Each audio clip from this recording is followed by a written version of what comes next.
출판사에서 퇴근하는 길은 늘 도서관처럼 조용했다. 3권의 교정본과 내일 아침까지 검토해야 할 원고 파일을 담은 노트북이 어깨를 짓눌렀다. 아내와 딸이 기다리는 집으로 향하는 발걸음은 무거웠지만 편집팀장으로서의 책임감은 더 무거웠다. 그게 내 삶의 리듬이었다. 열쇠로 현관문을 여는 순간 익숙하지 않은 멜로디가 귓가를 스쳤다. 집 안에서 흘러나오는 피아노 소리였다. 작년 민정의 생일에 내가 선물한 전자 피아노가 지금까지 거실 한쪽에서 장식품처럼 있었다는 걸 생각하면 의외였다. 대학 시절 음악을 전공했던 아내는 결혼 후 피아노를 거의 치지 않았다. 아이를 키우고 집안일을 하는데 시간이 없었다고 했다. 하지만 내심 그건 핑계라는 걸 알고 있었다. 음악에 대한 열정이 사그라든 건 내 탓이기도 했다.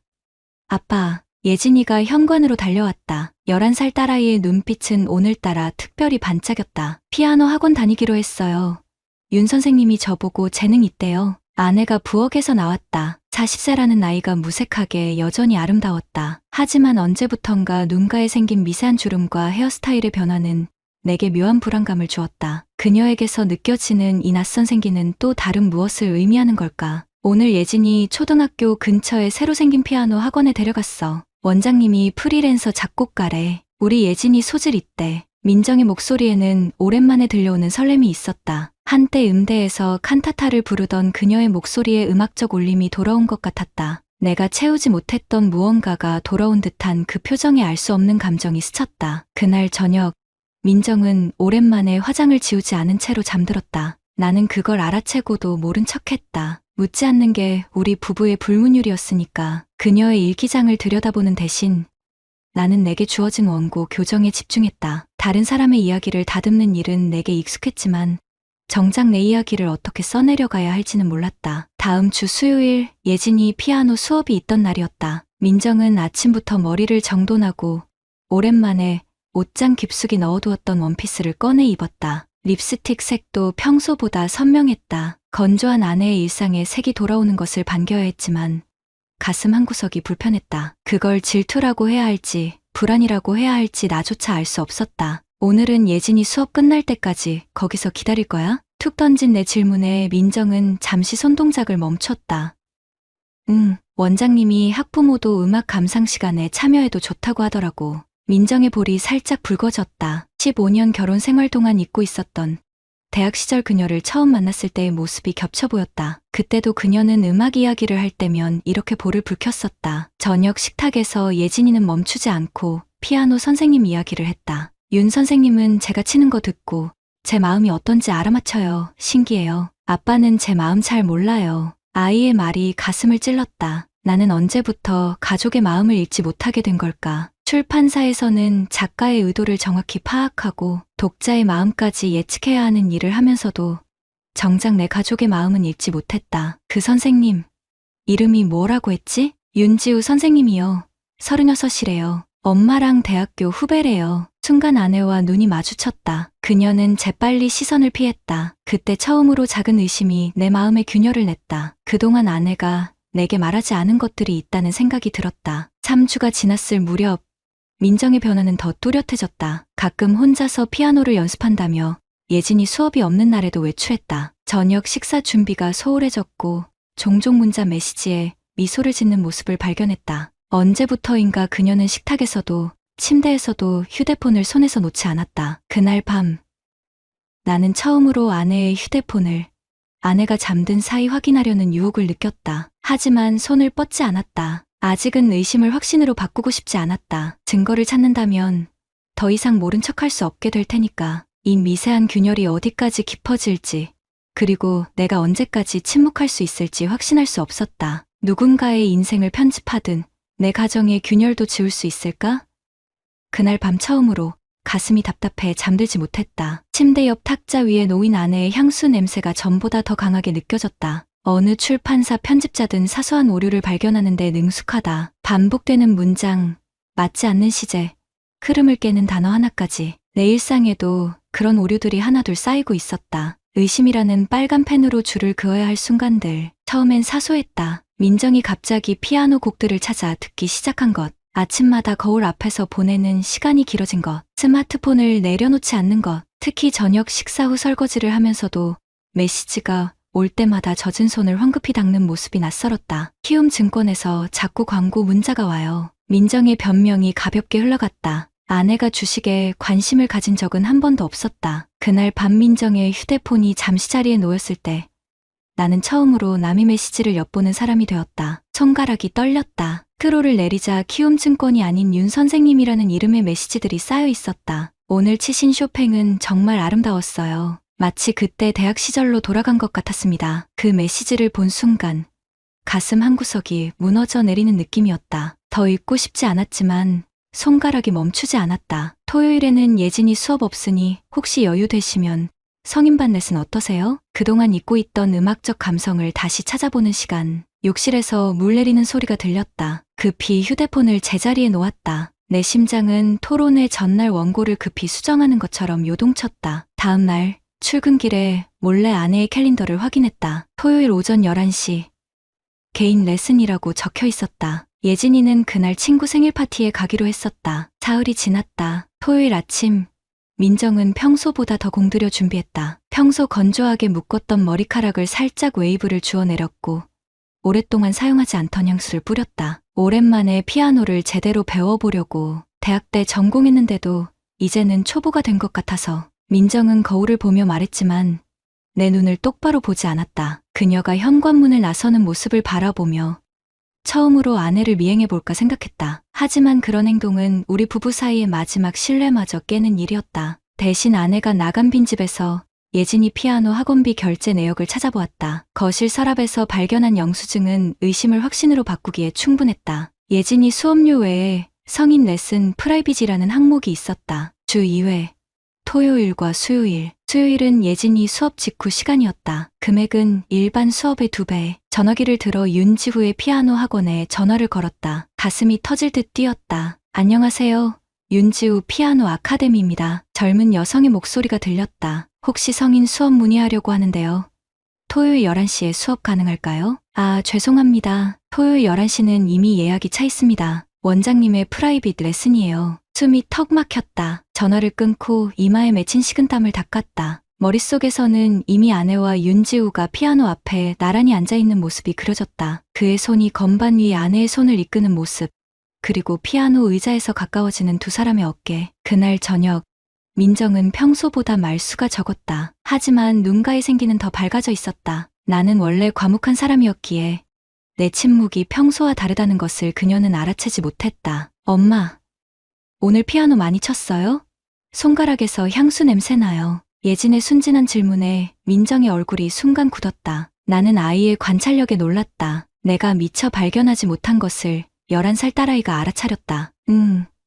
오늘 선생님이 새 악보를 줬는데 향수를 뿌리셨나 봐. 민정의 대답이 가볍게 흘러갔지만 나는 그 순간 아내의 눈빛에서 동요를 읽었다. 그날 밤 늦게 침대에 누운 아내는 평소와 달리 등을 돌린 채 휴대폰을 바라보고 있었다. 화면 속 사진을 보며 미소 짓는 그녀의 옆모습이 낯설었다. 다음 날 휴가를 냈다. 윤지우 피아노 학원을 확인해 보기 위해서였다. 원룸 건물 1층에 위치한 작은 공간. 간판에는 작곡가의 피아노라고 적혀 있었다. 투명한 유리창 너머로 그랜드 피아노와 아늑한 소파, 그리고 벽에 걸린 수많은 악보가 보였다. 피아노 위에는 시들지 않는 꽃다발이 놓여 있었다. 발기를 돌리려던 찰나 학원 입구에서 나오는 젊은 남자와 마주쳤다. 그는 36이라기엔 더 젊어 보이는 얼굴에 부드러운 미소를 지니고 있었다. 셔츠의 단추 2개가 풀린 상태였고 왼쪽 귀에는 작은 귀걸이가 반짝였다. 혹시 수업 문의하러 오셨나요? 윤지우의 목소리는 따뜻했다. 그 순간 왜 아내가 이 사람에게 끌렸는지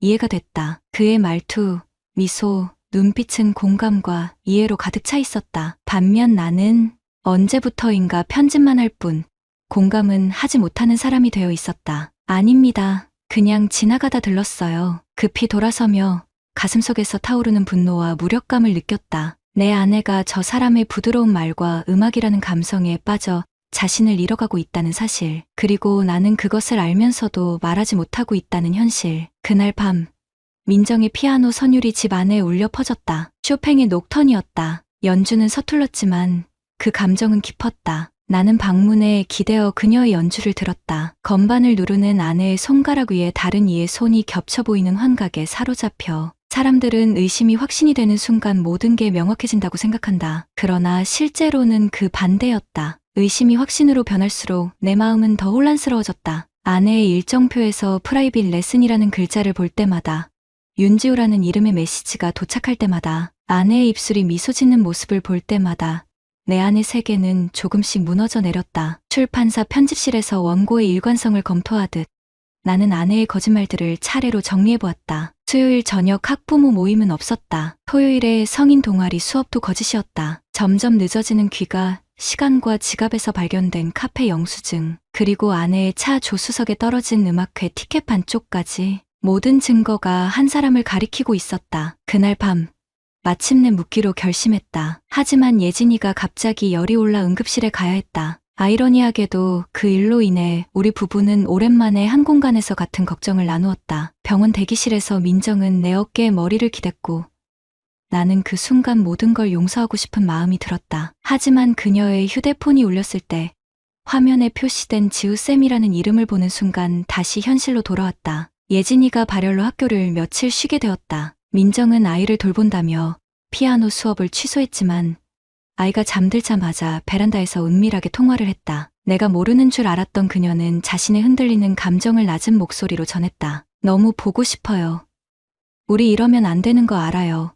같은 말들이 새벽 공기를 타고 내 귀에 꽂혔다. 다음 날 예진이의 열이 내리자 민정은 다시 밖으로 나갔다. 잠깐 장 보고 오겠다는 말을 남긴 채 나는 그녀의 차 번호를 애플 위치 공유 앱으로 추적했다. 동네 마트가 아닌 강남의 한 아파트 단지에 멈춰 있었다. 윤지우의 자택 주소라는 것을 이미 알고 있었다. 그곳에서 그녀의 위치는 2시간 동안 고정되어 있었다. 집에 돌아온 민정의 머리카락은 젖어 있었다. 비가 와서라고 했지만 창밖은 맑았다. 거실에 앉아 TV를 보는 척하는 내 옆으로 그녀가 앉았다. 아내의 목덜미에서 나는 향기는 그녀가 평소 쓰는 향수가 아니었다. 손가락은 피아노를 친 듯 약간 붉었다. 예진이 숙제는 다 했어? 평소와 다름없는 일상적인 대화를 시도했지만 내 목소리가 떨리는 것을 느꼈다. 아내는 고개를 끄덕이며 핸드폰을 확인했다. 메시지가 왔는지 입술 끝이 살짝 올라갔다. 화면을 급히 가렸지만 늦었다. 그 순간 내 인내가 한계에 달했다. 윤지우라는 사람,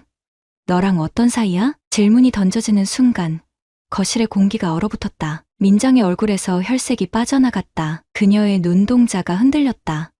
그냥 예진이 피아노 선생님이잖아. 왜 갑자기 그런 걸 물어? 아내의 목소리가 조금 높아진 것을 눈치챘다. 심장이 벌떡거렸지만 이제 돌이킬 수 없었다. 토요일마다 가는 프라이빗 레슨, 성인 클래스 이야기가 아니라 너희 둘만의 시간을 말하는 거야. 민정의 손가락이 떨렸다. 그녀는 무언가 말하려다 입을 다물었다. 눈가에 눈물이 맺혔다. 부정도, 인정도 아닌 침묵. 그 순간 현관문이 열리는 소리가 들렸다. 예진이가 학교에서 돌아온 것이다. 대화는 그렇게 끝났다. 아니, 끝난 것이 아니라 억지로 중단되었다. 예진이 앞에서 우리는 아무 일도 없었다는 듯 행동했다. 하지만 11살 딸아이의 눈은 이미 무언가를 눈치챈 듯했다. 저녁 식사 시간, 예진이는 평소보다 말이 없었다. 갑자기 피아노 의자에 앉아 무언가를 치기 시작했다. 음계도, 화음도 아닌 불협화음의 연속이었다. 손가락으로 건반을 강하게 내리치는 아이의 모습은 충격적이었다. 예진아,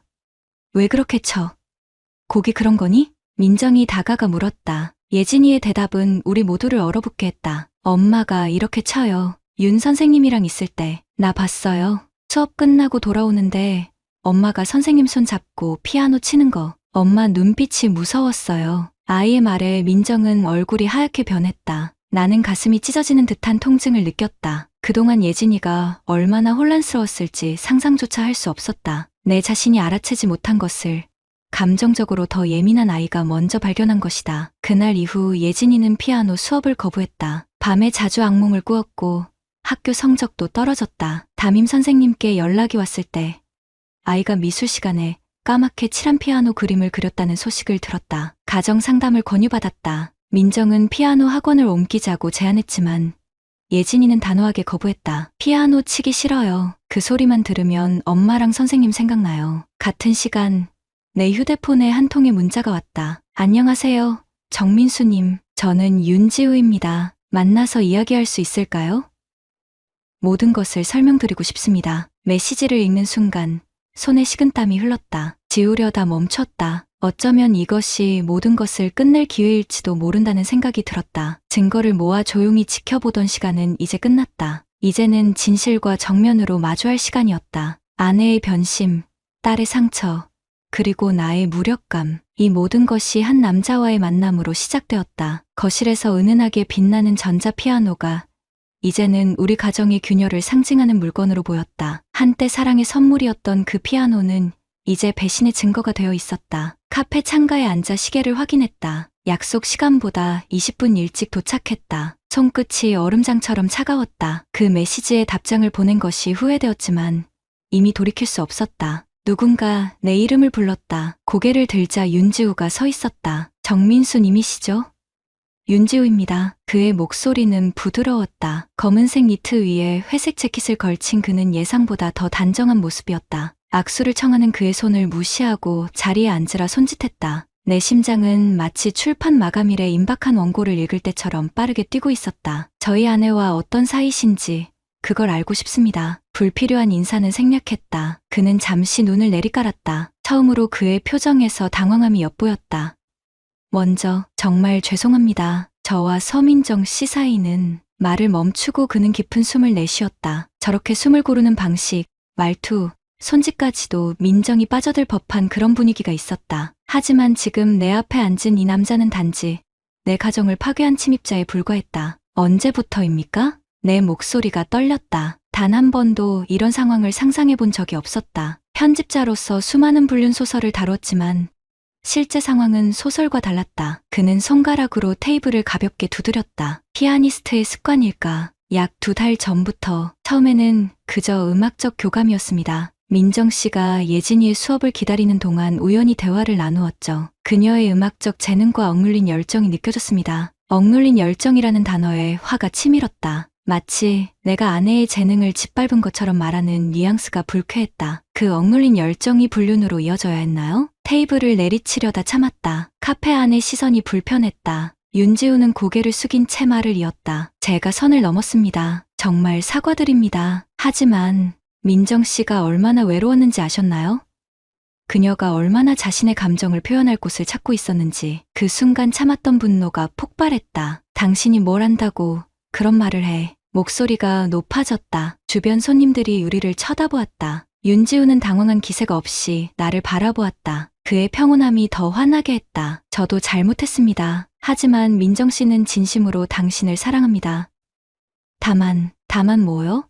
사랑한다면서 왜 당신과 말을 끝맺지 못했다. 목이 메었다. 내 아내가 다른 남자에게 마음을 줬다는 사실을 인정하는 순간 15년 결혼 생활이 모래성처럼 무너지는 것 같았다. 윤지우는 정중하게 고개를 숙였다. 제가 물러나겠습니다. 더 이상 민정 씨를 만나지 않겠습니다. 예진이 수업도 다른 선생님께 인계하겠습니다. 그의 말에 빈정거림이 묻어났다. 마치 자신이 고귀한 희생을 하는 것처럼 주먹이 저절로 쥐어졌다. 당신 같은 사람이 우리 가정을 망가뜨렸어요. 예진이가 얼마나 상처받았는지 알아요? 그 애는 이제 피아노만 봐도 악몽을 꿔요. 내 말에 그제야 그의 얼굴이 굳었다. 그는 예진이의 이름을 듣자 처음으로 진정한 죄책감을 보였다. 정말 미안합니다. 예진이에게는 그만하시죠. 더 이상의 대화는 무의미합니다. 일어서며 마지막 말을 남겼다. 법적 조치를 검토 중입니다. 상간자 위자료 청구 들어보셨죠? 그의 얼굴이 창백해졌다. 떨리는 다리로 카페를 나왔다. 바깥 공기가 차가웠지만 내 안의 불은 쉽게 꺼지지 않았다. 집으로 향하는 길, 민정에게 전화했다. 무슨 말을 할지 수없이 생각했지만 통화 버튼을 누르는 순간 모든 대사가 증발했다. 그녀가 받자마자 한마디만 남겼다. 오늘 일찍 들어와. 할 말이 있어. 집에 도착했을 때 민정은 이미 예진이를 친구 집에 보낸 상태였다. 그녀는 거실 소파에 앉아 있었다. 눈이 붉어 있었다. 윤지우가 이미 연락했음을 직감했다. 그 사람 만났어? 민정의 목소리가 떨렸다. 나는 대답 대신 증거들을 하나씩 꺼내기 시작했다. 메시지 캡처본, 위치 기록, 학원비 영수증, 마지막으로 윤지우가 아내에게 준 작은 선물. 내 서랍에서 발견한 음표 모양 브로치를 내려놓았다. 내가 이걸 모두 알고 있었다는 걸 왜 눈치채지 못했어? 민정의 얼굴에서 혈색이 사라졌다. 그녀는 입술을 깨물며 울기 시작했다. 미안해. 정말 미안해. 그 순간 내 분노가 흔들렸다. 15년간 내 옆에서 함께 웃고 울었던 여자, 내 딸을 낳아준 여자, 그녀가 왜 이런 선택을 했는지 이해하고 싶었다. 왜 그랬어? 내가 뭐가 부족했던 거야? 나도 모르게 목소리가 떨렸다. 누군가에게 내 감정을 이렇게 솔직하게 드러낸 적이 있었던가? 당신이 부족한 게 아니야. 나는 그냥 그녀의 말이 끊겼다. 흐느낌 사이로 간신히 단어들이 새어나왔다. 나는 그저 누군가 내 이야기를 들어주고 내가 연주하는 걸 봐주길 바랐어. 당신은 항상 일에 빠져 있었고 나는 그냥 엄마가 아닌 내가 필요했어. 그녀의 말이 가슴을 찔렀다. 일에 몰두하는 동안 아내의 마음이 얼마나 외로웠는지, 그녀의 예술적 감성이 얼마나 목말라 있었는지 깨닫지 못했던 나의 무심함. 하지만 이해가 용서로 이어지지는 않았다. 마음 한편에서는 이 모든 일이 윤지우 탓만은 아니라는 생각이 들었다. 아내는 유혹에 넘어간 것이 아니라 스스로 선택한 것이다. 예진이는 상담 치료가 필요해. 내일부터 병원에 데려갈 거야. 침묵 속에서 내린 첫 결정이었다. 두 번째 결정은 말하지 않았다. 변호사와의 상담 예약, 이혼과 위자료에 대한 논의. 그날 밤, 우리는 서로 다른 방에서 잠을 청했다. 거실에 놓인 피아노는 이제 거대한 상처의 상징이 되어 있었다. 캄캄한 어둠 속에서 나는 피아노 건반을 덮는 소리를 들었다. 마치 우리의 결혼 생활이 끝나는 소리처럼. 변호사 사무실 차가운 의자에 앉아 서류들을 바라보았다. 상간자 위자료 청구 소송, 이혼 조정 신청서 같은 단어들이 내 눈앞을 어지럽혔다. 박 변호사는 차분한 목소리로 설명했다. 윤지우에게 청구할 수 있는 위자료는 1,500만 원에서 3,000만 원 사이. 과정은 6개월에서 1년 정도 걸릴 것. 그리고 증거는 충분하다고. 정 선생님, 아직 부인과 화해할 여지는 없으신가요? 변호사의 질문에 나는 창밖만 바라보았다. 지난 주말 예진이의 심리상담사가 한 말이 귓가에 맴돌았다. 아이는 부모 두 분 모두 필요해요. 하지만 더 중요한 건 진정성 있는 관계입니다. 사무실을 나와 차에 앉았지만 시동을 걸지 못했다. 핸들을 잡은 손이 떨렸다. 소송 준비 서류를 조수석에 던졌다. 그 순간 비가 내리기 시작했다. 빗방울이 유리창을 타고 흘러내리는 모습이 내 눈에서 흐르는 눈물과 겹쳤다. 15년 결혼 생활 동안 이렇게 울어본 적이 있었던가. 집에 돌아오니 거실이 텅 비어 있었다. 민정은 한 달 전 친정으로 떠났다. 이혼 얘기가 나온 후 그녀가 선택한 길이었다. 예진이는 일주일에 사흘은 나와 함께, 나머지는 외할머니 집에서 지냈다. 아내와는 메시지로만 연락했다. 단 한 번의 전화통화도 없었다. 그날 저녁 예진이를 데리러 민정의 친정에 갔다. 현관에서 기다리는데 피아노 소리가 들렸다. 쇼팽이 야상곡이었다. 민정의 연주였다. 예전과는 다른 더 깊은 감정이 담긴 연주였다. 초인종을 누르자 소리가 멈췄다. 민정이 문을 열었다. 한 달 만에 본 그녀는 더 말라 보였다. 눈가에 새로운 주름이 생겼다. 그녀의 눈에 깊은 후회와 슬픔이 담겨 있었다. 무언가 말하려는 듯했지만 우리 사이에 서 있는 예진이가 먼저 내게 달려왔다. 아빠, 엄마가 새로운 피아노 곡 가르쳐줬어요. 아이의 순수한 웃음에 가슴이 아팠다. 아이는 부모의 상처 위에서도 자신만의 균형을 찾아가고 있었다. 심리 상담사의 도움이 조금씩 효과를 보이고 있었다. 집으로 돌아오는 차 안에서 예진이가 물었다. 아빠, 엄마는 언제 돌아와요? 단순한 질문 속에 복잡한 감정이 담겨 있었다. 아이에게 어떻게 설명해야 할지 말문이 막혔다. 아빠와 엄마는 지금 각자의 시간이 필요해. 그게 우리 모두에게 더 좋을 것 같아. 의미 없는 위로의 말들이었다. 예진이는 창밖을 바라보며 조용히 말했다. 윤 선생님은 이제 안 보는 거죠? 그 질문에 나는 핸들을 꽉 쥐었다. 아이가 받은 상처가 아직 생생하다는 증거였다. 그래, 더 이상 안 볼 거야. 다음 날 아침 소송 서류를 제출하러 가기 위해 준비하는데 메시지가 왔다. 민정이었다. 민수야, 대화할 수 있을까?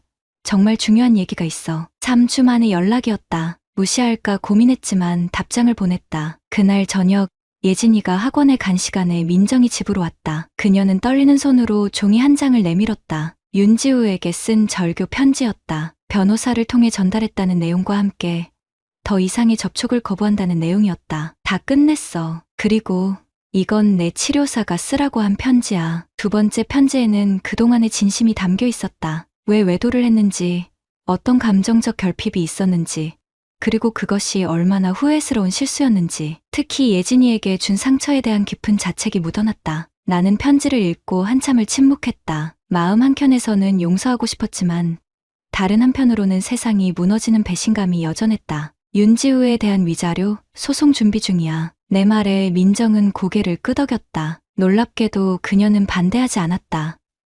알아. 그래야 공정해. 내가 저지른 일이니까. 다만 그녀의 목소리가 떨렸다. 예진이를 위해서라도 우리가 완전히 끝내기 전에 한 번만 더 생각해 볼 수 있을까? 그 질문이 공중에 떠돌았다. 바로 대답하지 않았다. 우리 사이에 놓인 건 단순한 외도가 아니라 신뢰의 붕괴였다. 3개월이 흘렀다. 참관자 소송은 진행 중이었다. 윤지우는 처음에 변호사를 통해 항변했지만 증거가 너무 명백했다. 결국 합의 조정안이 왔다. 2천만 원의 위자료와 공식 사과문. 내게는 돈보다 사과가 더 중요했다. 그 기간 동안 민정과 나는 가족 상담을 받았다. 처음에는 예진이를 위한 형식적인 만남이었지만 차츰 우리의 문제로 초점이 옮겨갔다. 표현하지 못했던 감정들, 15년간 쌓인 오해와 기대, 그리고 각자의 외로움까지. 어느 상담 세션에서 나는 처음으로 내 마음을 완전히 열었다. 나도 당신이 필요했어. 매일 밤 원고와 씨름하면서도 옆에서 피아노 치는 당신을 듣고 싶었어. 하지만 표현하지 못했지. 민정의 눈에서 눈물이 흘렀다. 우리는 처음으로 서로의 결핍을 인정했다. 소송이 마무리된 날,